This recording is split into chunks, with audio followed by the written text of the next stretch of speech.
200 টাকার মধ্যে বাংলাদেশকে 6 কোটি 80 লাখ করোনা টিকা দেবে জাতিসংঘ। এ সংক্রান্ত জোটের সদস্য হওয়ার সুবিধা পাচ্ছে দেশের মানুষ। আসছে জানুয়ারিতেই হাতে করোনা ভ্যাকসিন হাতে পাওয়ার আশা করছে স্বাস্থ্য বিভাগ।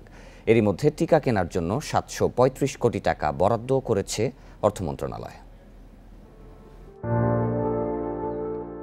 ফাইজার, মডার্না ও স্পুটনিক 5-এর পর অক্সফোর্ডের করোনা টিকার সফলতার খবর দিয়েছেন বিজ্ঞানীরা। তবে অন্যান্য টিকার চেয়ে কম ডোজ ও স্বাভাবিক তাপমাত্রায় সংরক্ষণ করা যায় বলে সাড়া ফেলেছে অক্সফোর্ডের ভ্যাকসিন। ভ্যাকসিনটি আগে ভাগেই পেতে গেল 5 নভেম্বর ভারতের সিরাম ইনস্টিটিউটের সঙ্গে চুক্তি করেছে স্বাস্থ্য মন্ত্রণালয় ও বেক্সিমকো ফার্মাসিউটিক্যাল লিমিটেড। প্রতি ডোজের দাম $5। আসছে জানুয়ারিতে টিকা হাতে পাওয়ার আশা করছে স্বাস্থ্য বিভাগ। এরই মধ্যে চলছে ভ্যাকসিন বন্টন ও সংরক্ষণের প্রস্তুতি। এটা একটা কোল্ড চেইন আছে, সেই কোল্ড চেইনটা মেনটেন করে আমাদেরকে আনতে হবে।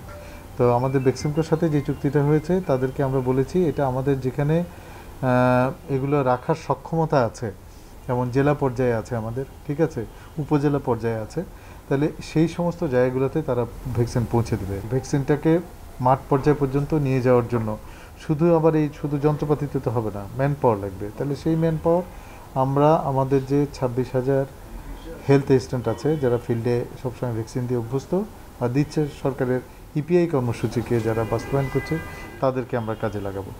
স্বল্পোন্নত দেশের জন্য কম মূল্যে ভ্যাকসিন নিশ্চিত করতে কোভ্যাক্স নামে জোট গঠন করেছে জাতিসংঘ।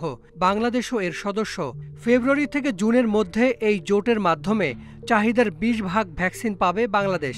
6 কোটি 80 লাখ ডোজের মধ্যে প্রথমে 3 কোটি, পরে প্রতি মাসে দেয়া হবে 50 লাখ করে। প্রতি ডোজের মূল্য পড়বে 137 থেকে 175 টাকা। 20%-এর পরেও আমাদের ভ্যাকসিন প্রয়োজন, তখন আমরা কিন্তু হয়তো গ্যাভির কোভ্যাক্সের মাধ্যমে আবার কেনার সুযোগ থাকবে। তারা এই কথাটা জানিয়েছে এবং এইভাবে যদি আমরা এই 80% পর্যন্ত পপুলেশনে আমরা একসময় পৌঁছাই তাহলে প্রায় 13 কোটি মানুষকে দিতে পারবো। কিন্তু 20% পপুলেশনে আমরা প্রায় 4.5 মিলিয়ন মানুষ আমাদের ভ্যাকসিনটা পাবে। এদিকে দেশে চীনের সিনোভ্যাকের ট্রায়াল হওয়ার কথা থাকলেও তা অনিশ্চিত। তবে চীন ও ভারতের আরও 2টি কোম্পানি তাদের টিকার পরীক্ষা চালাতে চায় বাংলাদেশে। Hasan Misbah, independent news, Dhaka.